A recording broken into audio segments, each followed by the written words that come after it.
Direct मुद्दे की बात पे आते हैं। हाय हेलो नमस्ते छोड़ते हैं क्योंकि बात बहुत इंपॉर्टेंट, बहुत ज्यादा इंपॉर्टेंट है। देखिए अभी ट्विटर पे एक ट्रेंड चालू हुआ है। एक कुलपीच नाम का अकाउंट है जो जितने मेंबर ऑफ पार्लियामेंट है ना, जिन्हें हमने चुन के भेजा है, हमने अपना कीमती वोट देकर भेजा है, उन पे ये एक डेटा निकाल रहा। डेटा है ये कि जो फंड उनको मिलता है ना, वो फंड से वो कहाँ पे क्या काम किए हैं, कितने काम वर्क उनका कंप्लीट है, ये डेटा उनका मतलब खंगाला जा रहा है, निकाला जा रहा है। MPLADS तक एक पोर्टल है जो गवर्नमेंट का ही पोर्टल है। उससे ये मालूम चलता है कि उस नेता को कितना फंड मिला है, कितना उतने खर्च किया है, कितना वर्क कंप्लीट किया है। उसने 70-80% नेता लोग का उसने डेटा निकाला। डेटा को मर्ज करके देखा, तो मर्ज करने के बाद एक बहुत शॉकिंग बात मालूम चली और बहुत ज्यादा डरावनी बात मालूम चली। 95% नेता है ऐसे हैं, 95% बता रहा हूँ, 95% नेता ऐसे है ना, जिनको तो फंड 10-10 करोड़ के पार मिला है, 10-10 करोड़ के पार मिला है, मगर उनका फंड अभी वैसे का वैसा ही है। अभी तक वो अपना एक भी काम कंप्लीट नहीं किए हैं, एक भी वर्क कंप्लीट नहीं किए। कुछ नेता तो ऐसे हैं जिनका 5-6 वर्क कंप्लीट दिख रहा, सिर्फ 5-6, मगर उसका फोटो अपलोड नहीं है। वो वर्क क्या कंप्लीट किए, वो पैसा कहाँ गया, किसी को मालूम नहीं है। वो पैसा आखिर आपने प्रचार प्रचार में लगा दिए, वो पैसा कहाँ गया ये मालूम ही नहीं, क्योंकि वो अपलोड किया ही नहीं है। और उस जब इनसे सवाल पूछा जा रहा तो ये धमकी दे रहे हैं। एक हमारी MP है शांभवी चौधरी जो बिहार की ही है, इनसे जब पूछा गया इसके बारे में, तो ये कहती है कि वो मेरा फंड है, मैं कैसे इन्वेस्ट कर सकती हूँ, मैं कहाँ इन्वेस्ट करूँ, मैं जानती हूँ। और ऊपर से गुस्सा भी हो जा रही है। वीडियो आप देखिए पहले इनका। हम अपना MP फंड कैसे स्पेंड करते हैं, ये मेरी राजनीतिक चेतना है। जब 1 साल पूरा हुआ, हमको नहीं लगा कि सफिशिएंट था कि हम अपने 6 विधानसभा में बराबर उस फंड को बांट पाएंगे, तो हम वेट किए। उसके बाद दूसरे साल का जब आया तो बिहार विधानसभा का चुनाव आ गया। तो अब ये मेरे पे डिपेंड करता है कि हम अपने कार्यकर्ताओं के बीच में, उनके गांव, उनके पंचायत में किस तरीके से इस फंड को स्पेंड करना चाहते हैं। वो फंड मेरे पास रहेगा और जब हमको, जैसे मेरे कार्यकर्ताओं को उचित लगेगा, NDA के कार्यकर्ताओं को जिस तरीके से उचित लगेगा, वैसे इस फंड को स्पेंड किया जाएगा। विपक्ष के कहने पे कैसे हमको फंड चलाना और अपना लोकसभा चलाना है, ये हमको विपक्ष नहीं बता सकता। अब इनसे जनता सवाल भी ना करे, ये हमारे पैसे का कहाँ उपयोग कर रही है, क्या पता ये हमारे पैसे का चुनाव प्रचार में उपयोग कर रही होगी। होर्डिंग तो देखते हैं ना, रोडों पे चलते होंगे, सिर्फ सिर्फ बड़े बड़े होर्डिंग लगे रहते हैं। हैप्पी बर्थडे इनका तो हैप्पी बर्थडे का होर्डिंग लगा रहता है। कुछ भी त्योहार आया तो त्योहार के होर्डिंग लगा होगा, उनके बीच में बड़ा सा बीच में इन्हीं लोगों का फोटो होता है। मतलब होर्डिंग में करोड़ों अरबों रुपए खर्चा कर सकते हैं ये लोग, होर्डिंग पे करोड़ों अरबों रुपए खर्चा कर सकते हैं, मगर मगर काम एक गिनाया जाए तो एक काम कंप्लीट करने के लिए इनको ना 5 साल से भी ज्यादा लग जाता है। फिर इलेक्शन आ जाता है, इलेक्शन में उसी पैसा का क्या पता ये चुनाव प्रचार करने लगती है, उसी पैसा का उपयोग करके फिर से ये MP बन जाती है। फिर वही फंड क्या, फंड वैसे ही से वैसे ही रखा रहेगा। जनता सिर्फ दर्शक बन के रह जाती है, दर्शक बन के रह जाती है, क्योंकि इन लोगों को फंड मिलता है पर काम जीरो करते हैं।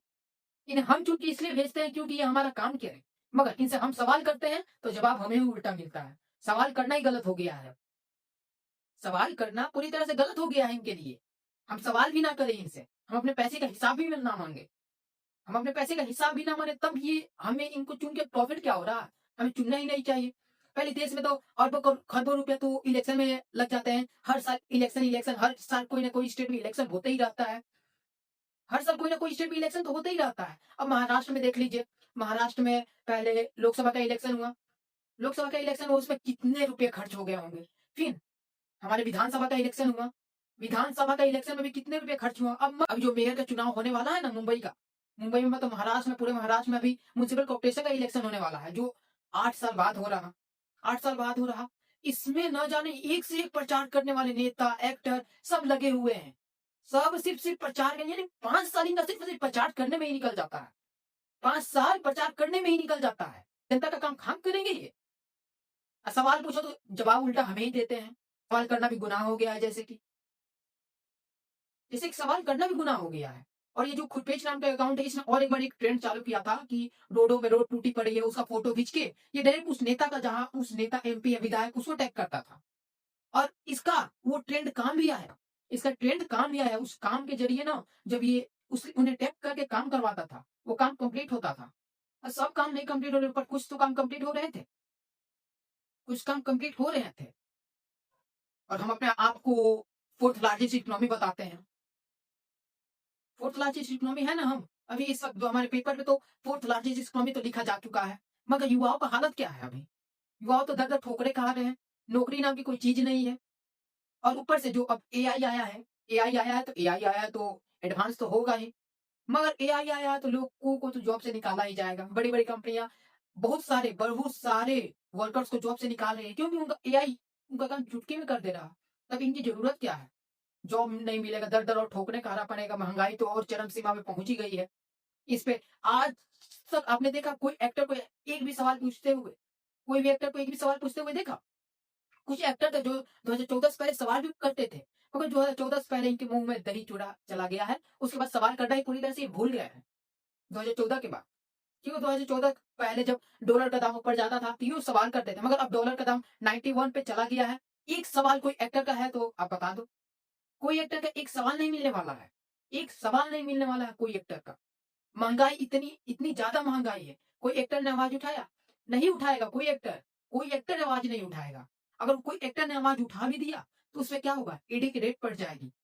उसे कोई ना कोई केस में अंदर करने की पूरी कोशिश करी जाएगी, उसे दबाने की कोशिश करी जाएगी। और जब तक वो उस पार्टी में शामिल ना हो जाए, तब तक उसे दबाया जाएगा, तब तक उसे दबाया जाएगा। उसे लास्ट में शामिल होना ही होगा उस पार्टी में, तभी जाके उसको रिलैक्स मिलेगा, उसको केस हटेंगे, सारे केस खत्म हो जाएँगे, सारे के सारे केस। अभी जो बीजेपी हमारी पार्टी है, भारत की सबसे बड़ी पार्टी अभी बनी हुई है। कम से कम 15-20 स्टेट में इनकी सरकारें चल रही है। 15-20 स्टेट में इनकी सरकारें चल रही है। मगर जहाँ तक मैंने सर्वे किया, डेटा निकाला, 50 टू 70% जो कांग्रेस के नेता है, जो भ्रष्ट नेता थे, वो बीजेपी में शामिल हुए, वो वहाँ पे सरकारें चला रहे हैं। वो वहाँ पे सरकारें चला रहे हैं। अब आप खुद देख लीजिए, इन दोनों में कोई फ़र्क नहीं है। ये एक ही थाली के सारे पॉलिटिकल लीडर एक ही थाली के चट्टे-बट्टे हैं। सिर्फ़ और सिर्फ़ ना वो जनता को बुद्धू बनाते हैं। आपको बुद्धू बनाते हैं और किसी को बुद्धू नहीं बनाते हैं। इसलिए सोचिए, समझिए, विचार कीजिए, काम के नाम पे वोट दीजिए। उस नेता को खंगालिए जो आपके एरिया से उठ रहा।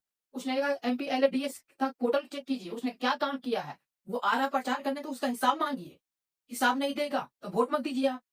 उसने अगर कुछ काम किया रहेगा तो हिसाब तो देना ही होगा उसको। डर के भागेगा नहीं। मगर उसने कुछ काम ही नहीं किया रहेगा तो क्या हिसाब देगा? कुछ हिसाब नहीं देगा।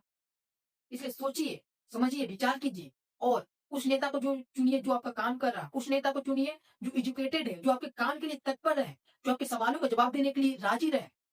उस नेता को चुनिए आप। समझ गए ना? जय हिंद। अगर आपको मेरा वीडियो थोड़ा-सा भी पसंद आया होगा ना, हमारे चैनल को लाइक, शेयर, सब्सक्राइब ज़रूर कीजिएगा। राम, राम।